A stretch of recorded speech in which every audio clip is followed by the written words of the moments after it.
whakarongo ki te tangi a te korimako. Kōrero flowing out the hook of force. Kaupapa relevant, kaupapa out of bounds, kaupapa exigent, kaupapa paramount. Nā kona whakapiri mai ki te kaupapa tino whakahira hira whakarongo pi kari kari mai. Hare hare mai, o Taringa hare hare mai. We gotta gather up close everybody. Gather up close everybody. Kani move that body. Kani move that body. Tēnā rā koutou katoa, ho mai o Taringa kai hoi, ho mai o Taringa kai purupuru. Whakarongo mai anei kia māua, ko hoki mai ki te whakatairanga i ngā kōrero o te wā, i ngā wānanga o te wā. E ngā iwi, e ngā mātāwaka o tira koutou e noho mai nā i pāmamao, i tawhiti, a tēnā koutou nau mai hoki mai anei kia Taringa, te punua pāho, coming at you from the Piki, Auahi, bustling metropolis of Te Awamutu, Te Wānanga Aotearoa, 320 Factory Road. 320 Factory Road. There you go. Te puro, there you go. Ana, kei te rongo koutou i au, e kōrero Pākehā ana. Kua muti te mahuru Māori, and it was great. Yeah, cool. Yeah, tino pai, bro. Did you do any form of mahuru Māori this year? Well, I'm going to make a quick confession while we're on it. Ka pai, be authentic? I'm being authentic, because I'm being authentic, because we're on record now. I've been shy. Ka pai. E whakamātono anau ki te kōrero Māori ki ngā wāhi katoa, ki te hunga kore mōhio. So yeah, it's always been a thing of mine, and so I'm stating here now, 2021. Woohoo! Ka whakapaua katoa. Konei tō oati. Konei taku oati. Mean, bro. Yeah. Ka pau i au te katoa mahuru Māori ki te reo Māori. Ka pai, you got a whole year to prepare for. Yeah. Well, it was my thing this year. Yeah. And what I do enjoy about it is being around all these people that are speaking Māori, and so I feel like Ka pai. Yeah, but I still love the kaupapa. Yeah. Yeah. Well, I'll be nei ka pono hoki ahau. I still feel that. Yeah. Even though koenei te tautua whā, i oti au te mahuru Māori, I still feel a bit of that in some instances. And mohio ko I haere ki te rā wānanga e rua wiki kamahu e nei. So I attended a wānanga workshop. Yeah. And even though one of my good friends was there who's been on Taringa, te kura taiaho, even though he was there and he could translate for me, I still felt, I was going, because that was a bit different. Yeah. So I still feel that. Yeah. If that's any sort of... That's comforting to know. We talk about it always being there. However, you're... So if I'm feeling whakamā, I can't imagine what somebody who's never done it before is feeling, or somebody who's, they haven't got the command of te reo Māori, who's considering of doing mahuru Māori. But I think we've done a great thing I roto I enei tau ko tā tātou. He tautoko I te tangata ki te whakahangai I te mahuru Māori ki tānei pai ai. Yeah, tika. So people can tailor mahuru Māori to how they want to do it. Yeah. I think that's why it's taken off as well. A bit more is, it's a bit more inclusive. People wanting to do an hour or a day. Really, it's making it what you want it to be. And see, that's what I mean. I want to acknowledge those ones that have, say, a perceived lesser command. Of te reo Māori than you and I have. However, they've made that effort. And then not just for the 1 year, for the past 2, 3 years, 4 years. I've known some people that have done it. It's cool, yeah, so. Wa I mohio koe I tērā wiki I Taranaki ahau. So I was in Taranaki, and ngā mihi nui kia koutou te atiawa o tira Ngāti Te Whiti me ngā ringaringa waiwai o ngā whare kura. So just doing a shout out to the people of Taranaki, te iwi o te atiawa, and Ngāti Te Whiti Te Hapu for first the closing of a phase of Te Wānanga Aotearoa at our Rangiatea campus. Oh, kia ora. Where we've been for, I think, 17 years. And we've now got a new campus in Ngā Motu, New Plymouth, called Ngā Wharekura. Ka pai. And it was a great, great day. And anyway, after Hākari, I hara mai te tehi māmaki au. Me wana tamariki e whā. Kore ware ai te ingo ngā tamariki. Engari ko te ingo te māma ko Emere. So just a shout out to you, Emere. Anyway, hara mai ki te mihi ki au, I te mea kua whātau ia e whai ana I te mahuru Māori. And while we're talking about whakamā, that's what was stopping her to do mahuru Māori too. And she read something I wrote. I don't know what I wrote. I don't know where she read it, but that was the inspiration for her to, no, I'm going to do Mahuri Māori. Wow. And she's done it 4 years in a row. Moving, touching and inspiring others, eh? Yeah, aku mihi ki a koe. And koutou te iwi, kei te noho tai apa tonu pea, e horokuku ana, me rāhuatanga katoa. Yeah, I understand. Engari, the power is yours. Aye, the power is yours. So, kuia, tera. Yeah, tera, kia ora. Nā, I mua I te kokenga ki tā tāua kaupapa kōrero, e hoa, anei te kiwaha. Anei te kiwaha, kua mau te iro. Kua mau te iro. And we're going to be talking about some forms, different forms of kua mau te iro. And the maggot is called. Yeah, I was going to say, is that what it means? Well, I don't know. I think that's probably maybe where it's come from. Yeah. Yeah, it's like, have you learned your lesson? Kia ora. Or you've learned your lesson. And I could say, kua mau taku iro, so I've learned my lesson. Yep. You know, I might have got on the shit or something, you know, something happened and I've learnt my lesson because of it. I'd say, kua mau taku iro. Or I could say to you, you've learnt your lesson now, kua mau tō iro. Kua mau tō iro, yeah. Yeah. Or I could say, kāre anō kia mau tō iro. Kia ora. Yeah, you still haven't learnt your lesson. Yeah. Hey. Oh, fala. Yeah. Yeah, kua mau, if I put a rānei in there, kua mau rānei tō iro. Have you learnt your lesson? Have you learnt your lesson yet? Yeah. So how tētahi tauira? You know, and this is a true tauira and speeding. Oh, yeah. And I'm not talking about going like road runner speed. Not being mindful, when not driving. Being mindful. I like that. I like that. Yeah. And going a bit over. Yeah, yep. And kare anō kia mau taku iro. That's probably a really bad one. But mea ngā whaina kare anō koe kia mau tō iro. Yeah, and you know, I'm not going excessively over the limit, but nonetheless, it's still a bit over the limit. There's other instances kua mau taku iro. I think of some other. Yeah, so sometimes, well, for those who like to party in the weekends, ka oho koe I te ato o te rātapu, e ngā ururu ana te mahunga, e mauui ana koe, engari kāre anō koe kia mau te iro. Kāre anō kia mau te iro. Yeah, still haven't learnt. Yeah. Well, I'm proud to say that Ngahui and I haven't been drinking for, I think, 4 months now. Wow. And at the weekend, I haere māua ki te rā whānau o taku karangata māhine, o meki o tā māua karangata māhine.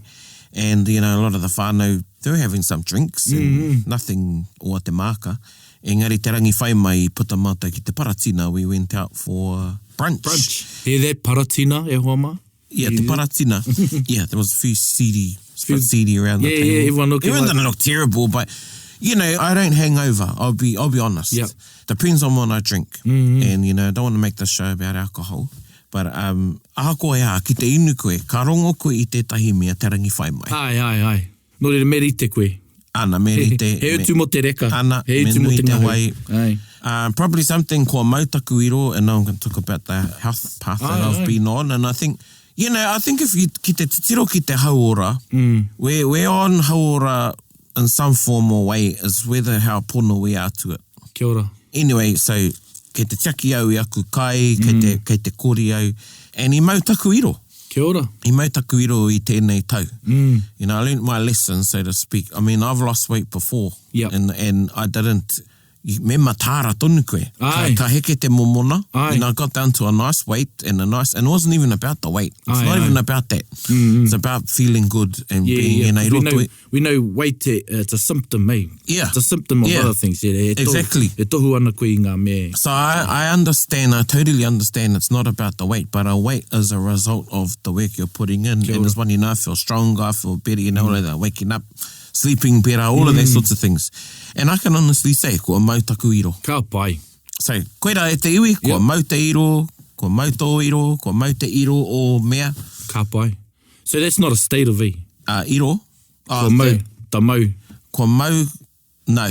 Yeah, sweet. It's been caught. Oh, yeah. But you don't say it like kua mau I a koe tō iro. Yeah, I was thinking that. Kua mau tō iro, that's how I said. Kua mau tō iro. Yeah, okay. Yeah. Cool. So, kua mau te iro. Nah. So, learnt your lesson, learnt my lesson. Yeah, have you learnt your lesson yet? That's cool. Koina te kiwa.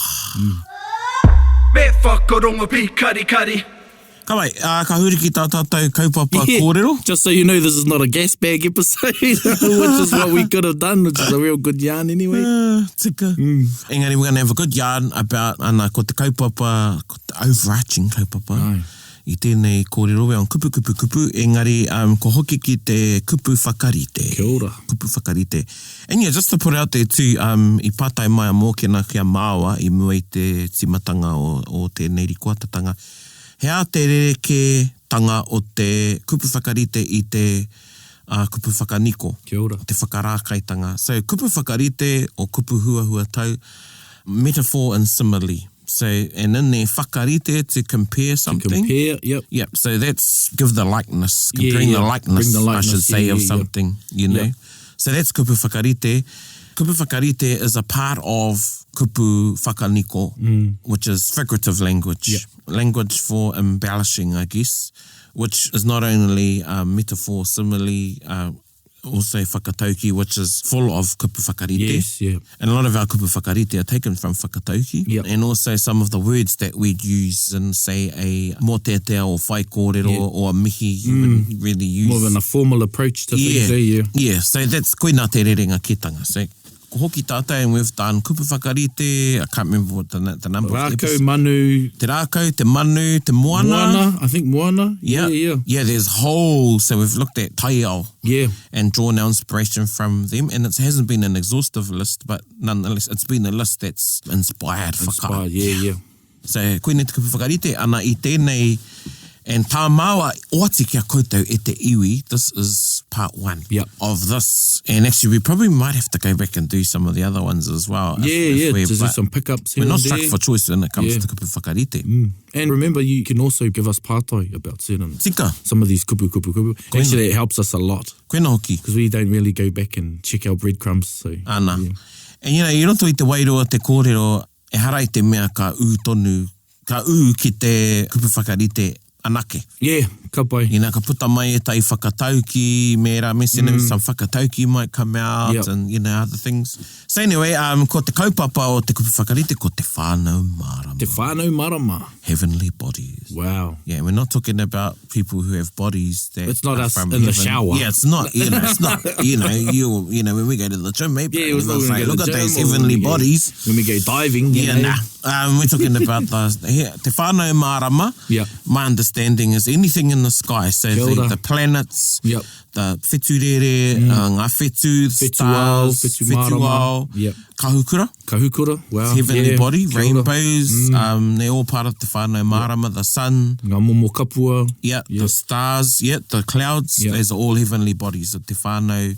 Actually, interesting, clouds. I'd have to think about that one. Yeah, actually. But nonetheless, they're in kei te rangi. Kei te rangi. Te kapua. So, koina te kaupapa. Cool. I tēnei rā. So, it's a sunny day today. So, I'm going to start with an easy one. And it's an easy one. I think it's it's an easy one. You hear it a lot. It's he rangi mokopuna. Oh, he rangi mokopuna. Cool. Yeah. Let's talk about that. He rangi mokopuna. Yeah. Well, you're likening the day to a day for mokopuna. Kia ora. To play in, or to play outside. So it's a fine day. Kia ora. Yeah, he rangi mokopuna, he rangi paruhi. Rangi paruhi, aye. And I'm not talking about you, te rangi paruhi. But he rangi paruhi, a beautiful day. A beautiful and day. And you could say to someone, me he rangi paruhi. Oh, yes, yeah. Yeah. Yeah, like a beautiful day. Exactly. Like you've brought in, Well, you know, when you, ka oho ana koe tētahi, you know, and I don't judge the days. I've been doing this for a while now where I you know, think, it's a shit day today. Yeah, it's your mindset that creates your day. Exactly. You know, mena he ua, he harane. Not all people love a sunny day. Some people like it rainy and cold and da-da-da. Imagine being in the desert. Imagine being there, you wake up, another sunny day. Yeah. We need rain. So maybe we'll do a few about the sun and sunny days. So he rangi mokopuna. I want to touch on rangi mokopuna. I've always been under the impression he rangi mokopuna was only the morning when you wake up. And he rangi mokopuna is in its virgin state, hence the kupu mokopuna. Right. So it's a beautiful, untouched virgin state. Oh, I like that too. Yeah, and that's how I was given all about rangi mokopuna. Yeah. Nice. Nice, yeah. A new day, new beginning. A new day, a new beginning, yeah. You could say, anō nei he rangi mokopuna. Kia ora, yeah. Offers a new beginning for something, he rangi mokopuna tēnei. He rangi mokopuna tēnei. Nice one. Nice. Kia ora e hoa, rawe. Here's one that I use often. E tama whakawhiti o te rā. E tama whakawhiti o te rā. O e hine whakawhiti o te rā. So, au son or au daughter or au he or she who makes the sunshine. Oh, che. Yeah, so that's somebody, they make the sunshine for you. Yeah. And there's a lot of context you could use that. You're my sunshine, my only sunshine. You make me happy. Yep. Yeah. Tītoko o te rangi. Tītoko o te rangi. Who props the heavens up. Ai. Oh, kia ora. Yeah, e tama whakawhiti o te rā, tītoko o te rangi. Kia ora. Yeah, that's a nice one to use. That's a nice one, yeah. Yeah, he or she who makes the sunshine. And you can put it to where you seem fit, where you deem it fit to your context. Yeah. It could be a rainy day, for instance, or maybe something's not going right. Here's a context, here's different horopaki. Something hasn't been going right, I roto i tō ao, or you're feeling down, you know. And then say I'm just thinking real quickly, the courier man turns up with their package away and it's been a crap day and you're like, oh, and then... And your trade me package. And your trade me package, tama whakawhiti o te rā. He'd be going, what are you on about? What about, yeah. Yeah, it could be that, or your mate calls in. Yeah, choice. You know, everyone's got that mate or that kazi. Yeah. You know, e tama whakawhiti o te rā. Yeah, cool. And that's probably more it is actually kupu whakaniko, it's not really a metaphor simile, but you could be likening them, I guess, to Maui in that sense. Oh, yes. Maui made the day longer, I don't know. Yeah. Yeah, but koia tētahi. Kia ora. Whakawhiti o te rā. You got a sun one? No, I didn't even think of suns. I went straight to the solar system. You went past the sun, didn't you? You went to the stars. Yeah. Well, I went to the orbiting bodies. The orbiting bodies around sun. there. Yeah. Oh, well, that's one. Here's a couple of these. They're more whakatauki. Yeah. Kua tō te rā. Ko tō te rā. Yeah, cool that. So the sun has set. The sun has set, Which could be the kaupapa's over. I've used this in Poroporaki to somebody that has passed away. Kua tō te rā ki a koe. Ko tō te rā, yeah. Pērā I te kōrero te wherowhero, ne? Yes. Potatau te wherowhero when he was asked to take on the crown of the kingitanga. Yeah. And ko tāna ko tō te rā ki au. Yes. My time is up, meaning he was in the dusk of his life. That's right. And around his 80s, was that correct? Yes. Yeah. Yes. So that's the first time I heard that. Yeah. And then the reply to him was... The reply to him was, engari ka hai anō te rā. Yeah. Yes, that's true. However, the sun will rise again. Yeah. Meaning through his whakapapa and lineage.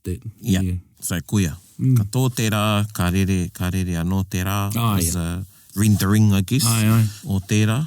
Or you guys who get asked to, hey, you want to lace up again this weekend and play rugby for us? And some of you go, nah, bro, ko tō te rā ki au. Yeah. Nah, mate, those days are over for me. Yeah. Here's one that I've heard, and I know it's in Mead and Grove. Ko noi te rā ki runga. Ko noi? Yeah, so ko noi te rā is when the sun is at its zenith. Kua tō te rā is when the kaupapa's over. Kua noi te rā is pretty much when it's at its pinnacle. You know, it's at its most potent. You know, at its zenith, I guess. Kua noi te rā. Kua noi te rā ki runga. Yeah, so koira tētahi mo te rā. And here's just finishing off with te rā. He rā anō ki tua. He rā anō ki tua. Pai tēnā. Yeah, so there's another day beyond. And, you know, e kōrero pai tērā I ngā wā, e raruraru ana, e poke ana. There's always another day. There's always tomorrow. Yep. You know, or it could be, you know, having a wānanga and e rā anō ki tua. It's another day will come. Yeah. Ka nui tēnā mo tēnei wā. Yeah. He rā anō ki tua. Ahua pēra. I also like, you know, it comes to me, he rā whati kō. He rā whati kō. He rā whati kō. Come on, this is an industrious day. Let's get to it. You know, ka oho moa te koe. Yeah. Ka parare atu ki te hunga e moi tonu ana. Hey. Yeah. Matika maranga he rā whati kō tēnei. And what about the whakapapa of that kōrero? I don't know, actually. He rā whati kō. I don't... the days of gardening. Yeah. You know, there was a day for breaking the spade. That's right. That's exactly what it is. Yeah. Rā whati kō, yes. Yeah. So they'd be working so hard that they'd actually break the kō. Break the kō, aye. The whati kō. Yeah, pai tēnā. And it could be the movement of the kō as well. Yeah. Te whati. Yeah. Yeah, true. Yeah, I see that. Pai te rā tīmatanga. Here's a kōrero one of my uncles used to say, and I think he still says it, Uncle Alan Arana Collett. Kia ora. And I heard him use this one time when he was consoling somebody who was going through some stuff. He said, Ahakoa te pauri o te rā. Ahakoa te pauri o te kapua, kei muri te kapua te rā e whiti ana. Kia ora, yeah. So no matter how dark the cloud is upon you, I guess, behind it the sun is shining. The sun is shining, yeah. Sort of like he rā no ki tua, but it's like, you know, things will make way for a brighter day. And just for those ones who fly a lot from here to there on business and stuff, you could be leaving Hamilton Airport and it's cloudy, and once you get up, you realise, oh, that's right, the sun is still shining because you get above those clouds. That's so true. Yeah. And you know, those clouds, a lot of the time, the imagined ones, they're imagined ones. Yeah. I'm talking about i roto i o tātou whakaaro. We make those problems darker, those clouds bigger. Kia ora. The stress more. Yep. You know, the pressure which doesn't actually exist. Kia ora. Is imagined as well. Yeah, you know? So say like how you've heightened your altitude in an aeroplane, you heighten your attitude, you may have That's right. another perspective. Koe nā no te tai whakatauki, nā Auntie Ma, attitude is altitude. Kia ora. So, pai tērā tīmatanga. So, I haere koe ki ngā whetū e ho. Yeah. I rere tō spaceship ki reira. I tai atu ki... You might have passed Rangi Mātāmu on the way. Yeah. Who knows, you might have been in some space station out there. Yeah, he might have been creating his whare kōkōrangi up in Tautoru or something like that. So, me haere tāua ki ngā whetū. Yeah, my first one that I've really taken to it is te whetū tārake I te rangi. And the way I've learnt it was, mena he iho pū manawa tō. Someone that you look up to, or, you know, there's someone that you hold in high regard, you call them ko koe te whetū tārake I te rangi, you're the brightest star, or the only star in the sky. Yeah. Someone to look up to, so that's one that I like. Yeah, me too. I use that quite a lot. Yeah, same. Te whetū tārake o te rangi. It's like no other stars stand out for you. Yeah. You know, amongst all the stars. Amongst the billions and whatnot, stars in the sky, there's that one that you, Yeah, ko taku mōio, ko tētai atu o ki kāre he whetū, e pakutata ki tērā whetū. Oh, yes. Yep. Yeah. Ara e tehi whetū, engari anō tētahi te whetū tārake mārakerake ana te kitea o tērā whetū. Yep. How te tārake? Wātea. Wātea, oh, yep. Yeah, wātea ana. That's a good one. Whetū tārake. Whetū tārake, yep. Could say ko koe taku whetū tārake. Yes, yep. Or addressing someone e te whetū tārake. O te rangi. O te rangi, yeah. Yeah, I've heard, that's like pretty whoa. Yeah, I think it was for the late Hec Busby, koe e te whetū tārake I te rangi o ngā waka. Yeah. So the brightest star in the sky of waka, vessels, yeah. So even using that ngā rangi o te waka, yeah. In the field of navigation, you could have said, yeah.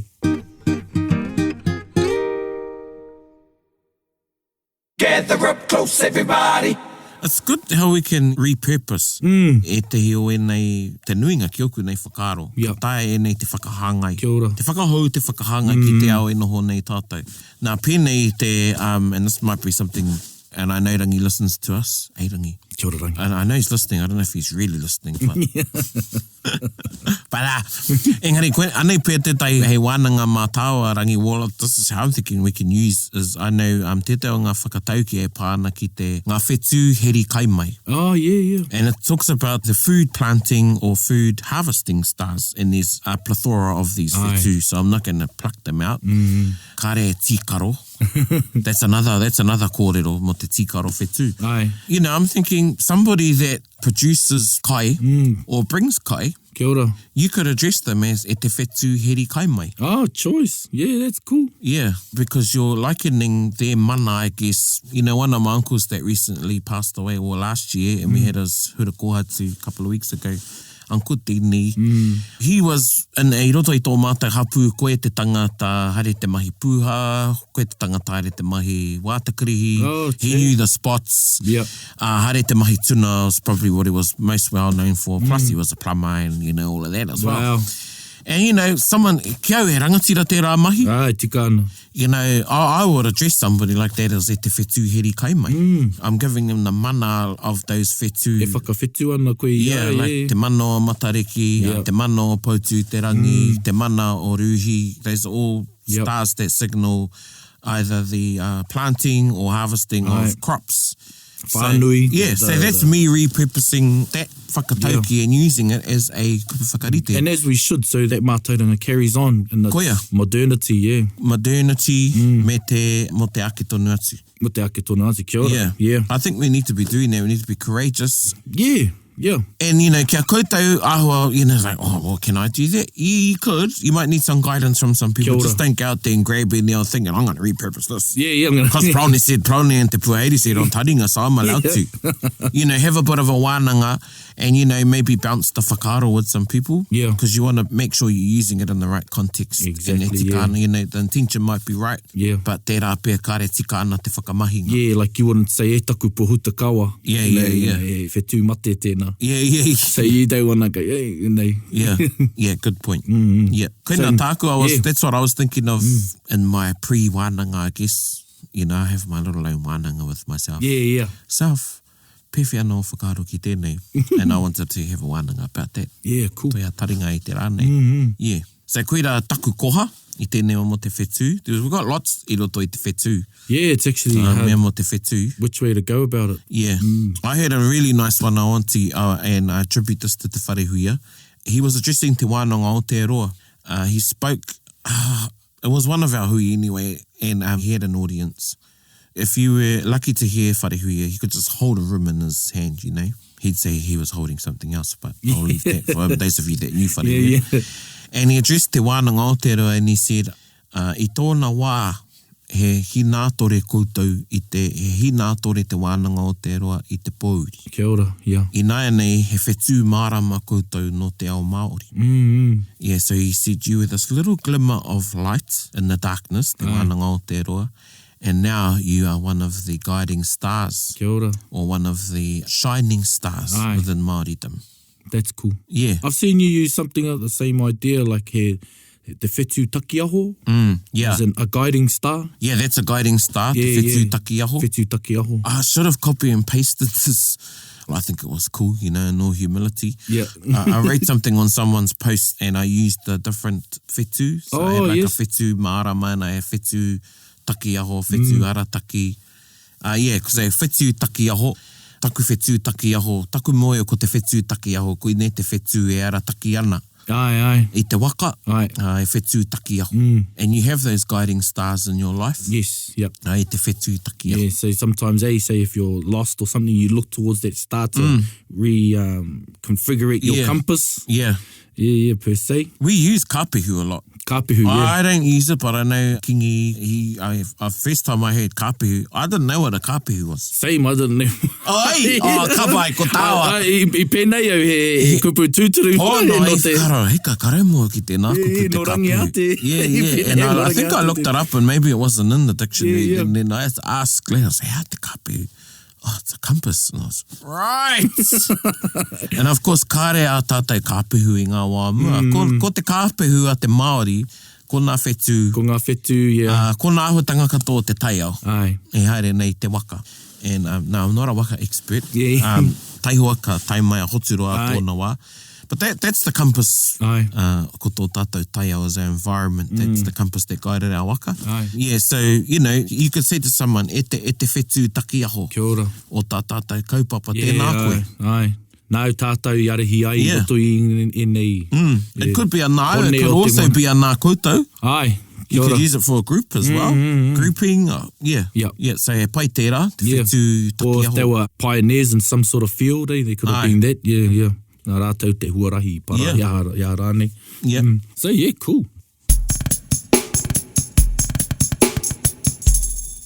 You got another whetū one? Probably looking at some more poroporo aki from... But there was one talking about Parearo, who was Saturn or to some Jupiter. However, in this one, it says, katoa mere tuahi, ka kite ake ngā whetū ao, whetū Mārama, mere tuahi ai. Parearo, te whetū pauaru. Right. Nā reira i ko pare ai tōna matenga he taua. So it's likening Parearo. So we're talking Saturn here that has the rings. The rings are likened to the taua. Saturn is be called the widowed planet. Kia ora. Yeah, so we're talking about poroporo ake in these instances, but I thought that was a real nice kupu whakarite. Kia ora. So however you could use that. Yeah. I just like the language in it, that's why I brought it up. Kia ora. So I don't know how that adheres to what we're talking about, but yeah, I wanted to bring that up. I just like that languaging. Tāhua. While we're talking about mere tuahiahi, I've got a friend named mere tuahiahi, and I said, is your name Tawera in the mornings? Or vice versa, eh? Yeah, vice versa. I know a few people who are called tāwera. Yeah. Hoi no, tērā. Oh, whanikai. Whanikai. Well, while we're on, now we're picking out specific whetū. And not just talking about generic whetū, well, whetū, and I timatangia tēnei e koe kia pare ārau. Ana kia huri au I te mea kei te e ahu ana, kua rau mati. Ai. Ko te koanga tēnei ngari kia kua rau mati. Kua rau mati. E rongo ana. We've had some beautiful days. I see I pōhia e mātai. It's going to be 28 in Tūranganuiaki. Wow. So if you're in Tūranganuiaki, wa tēnā koutou. Ai. And kua tauhaere ngā waiwai o rehua. Kia ora. Ki te whenua. Ai. So the legs of rehua are coming down upon the earth. Ai. It's talking about we're getting into summer. So I'm going to talk about rehua. And he nui ngā kōrero e pāna ki a rehua. Yep. Tētai whakatauki e mohi anau, tēnā te mana o rehua. Ai. There is te mana of rehua. And you could use that, e te mana o rehua tēnā koe. Kia ora.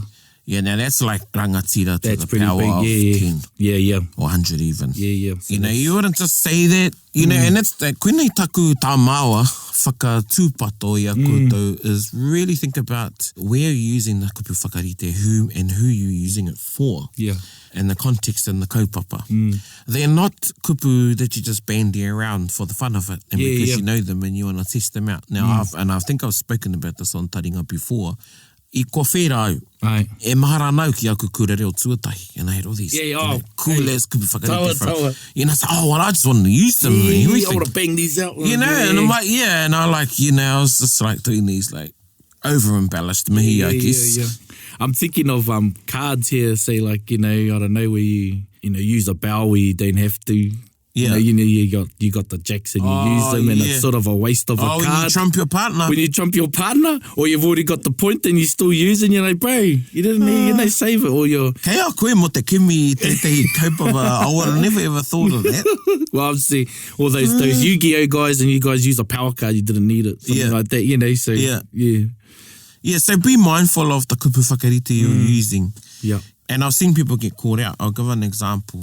So, have these degrees of kupu whakarite. Yeah. If I was in the hui, I'd use te mana o rehua. If I was to articulate that to somebody in my acknowledgement of them, and then I had somebody else too, and they're sort of on par. Yeah. What is after that?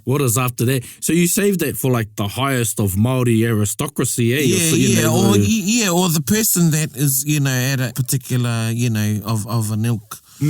What is after that? Yeah. And if there's other people in the room. Yeah. E Mārama mana koutou ki tāku e mea nei. Because every mihi after that is going to be mediocre. Yes. Yeah. Isn't going to be of the... that person, you say, you're not of the caliber of this person. Te mana o rehua. So everybody else is really kei raro I a rehua e putu ana. Yeah. And this is what I'm talking about, being mindful of the kupu whakarite you use. You use, kia ora. Yeah. Yeah. So, koe rā tētahi, te mana o rehua. Sort of reminds me of this interview I watched years ago, and this is why I've sort of got my hang-up with the word awesome. Oh, yeah? I think it's used too much. Well, it is. Yeah. I mean, it's lost its weight anyway. Yeah, and, once you use awesome, what's after awesome? What's after awesome, yeah. And this was from an interview with Kirite Kanoa. Oh, yeah. Dame Kirite Kanoa, Kahurangi Kirite Kanoa. And the ka mea te pata te kai pātai ki aia, the reporter, so, you've just done awesome things in your life, or you're awesome, something like that. And then Kirite Kanoa was like, halt! I want to talk about what is after awesome, what comes after that. Yeah. And I was like, Pāna, what does come after awesome? Koenei e nei kupu. Yeah. To be in awe is a full stop. Ana. Hey, so awesome, yeah.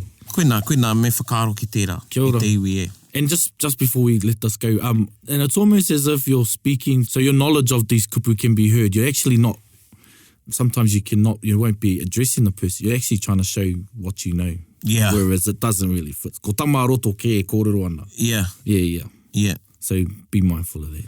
Yeah, and hey, if you don't have a kupu whakarite, then just waiho. Yeah. Yeah. Me kōrero ngā kōrero I roto I tō ngākau. Yeah. Kia ora. Koena te mea nui, Yeah. e harai te mea me tiki ake I etahi kupu whakarite. Kei reira ki te whakatāhua I te kōrero, Ai. whakaniko I te kōrero, whakamana I tawa tangatara. Kia ora. Yeah. Engari ko te mea nui ki a rangona e tērā tangata, o ake whakaaro mōna, Yeah. o ake whakaaro ki aia. Ai, ka pai. Yeah. It's the sincerity, yeah. No. Oh, here's one for beautiful. Someone who's beautiful. Anō nei ko kōpū. Ko kōpū, kia ora. Ko ea kōpū? Whetū. Ko taua whetū anō rā, ne? Yeah, Ko Venus, yeah. So we're talking about mere tuahi, tāwera, and kōpū rere ata. Kōpū rere ata. Yeah, kōpū parapara ki e te hi. Oh, yes. Yeah. Kōpū parapara. Yeah, nō reira e kōrero ana mo te atāhua o taku moi o tētei wahine. Ai, yeah, koro nei au e whakaaro ana. Me te me ko kōpū ka rere I te pai. Ai. Nō reira, he kōrero mo te atāhua. I've heard the use of, for women as well, whakaonge kai. Me ko whakaonge kai. Whakaonge kai is a star. There's ruhi te rangi and whakaonge kai. They're both women, eh? Both women, yeah. He ngā hoa o... ngā hoa rehua, when it's summertime. So you have ruhi te rangi, everything is plush, and whakaonge kai is the harshness of summer, when it's real hot and droughty. Whakaonge kai. So dry. Dry, harsh conditions. The harshness of summer. The earth is harder as well. Yeah, the earth is hard. Yeah, kata ana te. Yeah, so the earth is cracking from the heat, So I've heard the liking, so me ko whakaonge kai ia. Harsh. Kia ora. So that's addressing some, they're a bit harsh. Yeah, they're a bit harsh. And then also people talking about the twin sides of summer. You know, there's, e pai ana ia me rawa te kahuri ia, me ko whakaonge kai. Kia ora. Yeah. Kia ora. O, e rawe tērā. E hou tērā ki au. Yeah. Tēnā koe. Going back to just generic, me te kōtiritiri. Me te kōtiritiri, che. Yeah, so the kōtiritiri shooting stars, media, and someone's sort of like a tauti rairaka. Oh, che. Yeah, sort of all over the place. All over the place, all over the ways. Yeah. Me te kōtiritiri. Yeah, that's cool. Yeah, I like that one. Yeah, I like that one too. Me te kōtiritiri. Me te kōtiritiri. Yeah. That's a neat one. Yeah. Oh, me te kōtiritiri. So you've got to make here and there, always there, next minute there. Yeah. Me te kōtiritiri. Hei, pai tērā ki au. This one isn't on a whetū, but it's talking about, and it's from a whakatauki, waiwai kai kapua me te waiwai kai pakiaka. Oh, yeah, pai tēnā. My understanding, waiwai kai kapua, we've sort of, again, we've repurposed this. And I've heard this used in mihi of late, probably, and I think it was the Kahutu was the first one I heard use it, and I was I'm going to use that. Talking about people that travel by air. Oh, yes, yeah. You know, which was our tūpuna nisi were in atua, and you had those particular, or you had those karakia and the rehau. Everybody walked. Everyone walked, So waiwai kai kapua initially referred to somebody who was a bit dreamy. Yeah. Haven't had their feet on the ground. Yeah, feet out on the ground. Some of their aspirations are out of the ways. Yeah. They're a bit out there. Yeah. Unattainable even. You know, it's okay to dream, but don't live in a dream. Yeah. Yeah, and whaia kia whakatutuki hea o moe, kia huri ngā moe hei tūmanako. Ana ko aua tūmanako hei whakatina natanga. Kia ora. But now, so waiwai kai kapua, waiwai kai kapua is referring to someone sort of up in the clouds. Yeah. They need to come back down to earth. Hoki mai ki te aroaro whenua. I've heard that one. Whereas a waiwai kai kapua is someone who's grounded. They've sort of thought about, if someone was to go out to buy a house, a waiwai kai kapua, I'm going to buy a lottery ticket every week. Yeah, to pay off my mortgage. Yeah, or to even get it, Yeah, to meet all these other aspirations or dreams I have, yeah. Whereas a waiwai kai pakiaka would be someone who, lists their goals and then how they're going to, the steps to get there, the plan, and, Put 30% to savings, listen to a thing account. Yeah. So koera te waiwai kai kapua. I've actually used that in a mihi, in a whakatau to people who've just landed from Wellington. Exactly, there you go. Yeah. Hoi no tāku he mihi whakatau, kia tau mai o koutou waiwai kapua ki te whenua. No mai hara mai. I've used it like that, Ana, koera no te tauira pai o tā tātou whakahou i ngā whakatauki kia hāngai ai ki te ao e noho nei tātou, e ora nei tātou. Yeah. I'm going to finish off with something different, and we actually didn't even go through all the whetū. Yeah. We haven't even started on kaukura yet, unless you've... No. Yeah. Well, I'm going to finish there. I'm going to finish with one about uenuku, so the rainbow. Uenuku is they're all personified, depends on what kōrero you're... Yeah. Uenuku tū wairua. Oh, ka pai. Tu wairua, W-A-E, or W-A-E. tu waiwairua, you can say.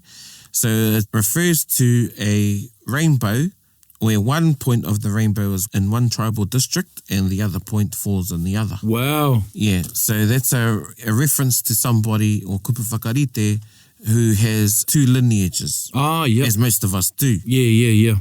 Or They may be significant. Eh? exactly, Yeah. Yeah, they're known to have two whakapapa, two tātai, between two iwi, referred to as uenuku tu waiwairua or uenuku tu wairua. Yeah. Pai tēnā. Yeah. So koira hei whakaoti ngātu. I roto. And as I said, this is part 1 of Te Whānau Mārama. Yeah. Gives me some time to actually do some rangahau. Whānau o te rangi. Aye. Did we do a kapua? We did one kapua. Yeah, and then there's others. there's other kapua. Yeah, there's heaps. Yeah. We went on a few whetū. We've got some of the whetū ao, whetū rere rānei to talk about. Yeah, tūmata kōkiri and all that. Yeah. Nō reira he nui ke atu Yeah, nei, he timatanga e nei. Koira e te iwi.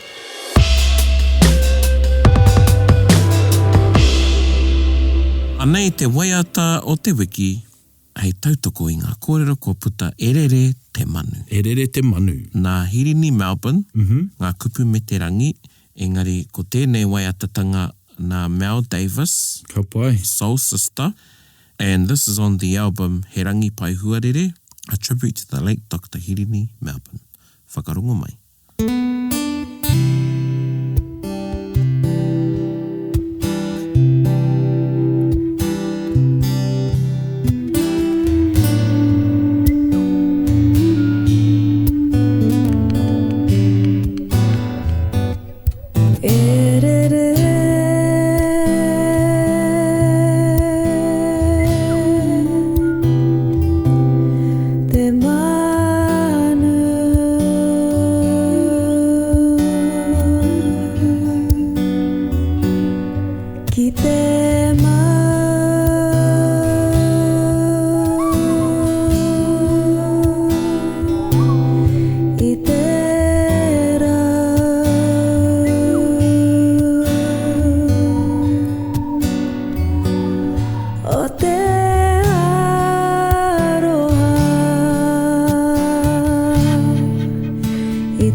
some great references of whetū in there, eh? Ai, he rawe tērā waiata ki au. It always reminds me of Timoti because they... That's a song, eh?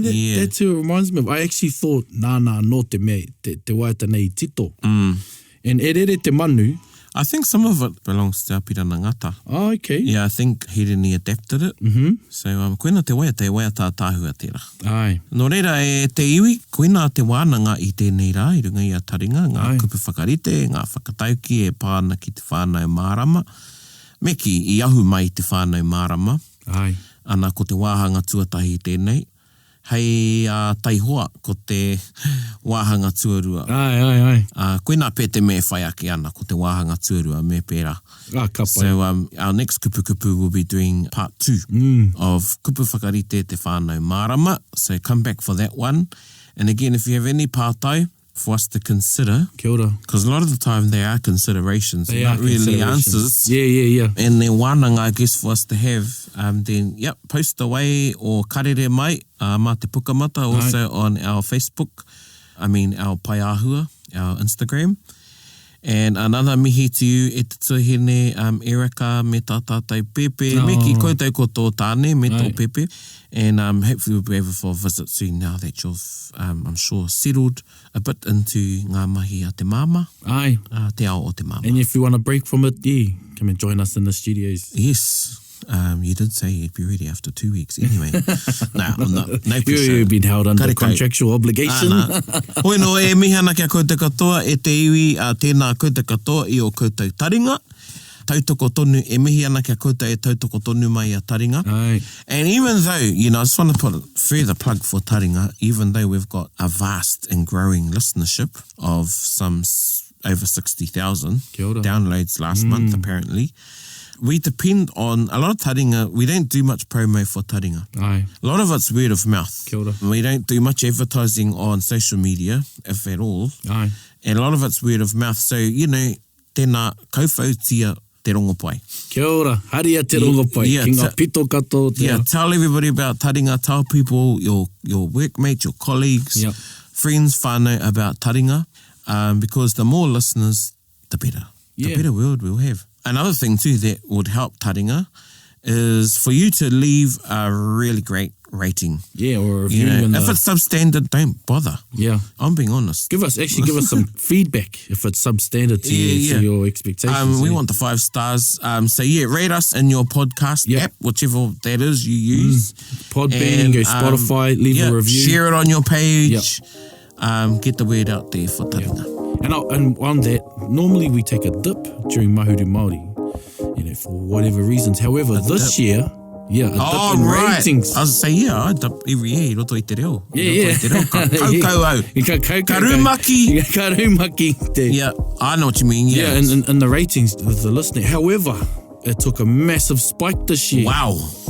So, it's... He tohu. Yeah, so I want to thank everyone for listening throughout their time. Kia ora. Your continued support. Tēnā koe. With Taringa. And also Mahuru Māori. Kia ora. O tira, ko tō tātou reo. Ana. Hoi no, anei māua e mihi tonu nei kia koutou. Hei ko nā mai rā, e te iwi ngā manakitanga nui ki runga kia koutou katoa. Hei ko nā. Hei ko nā.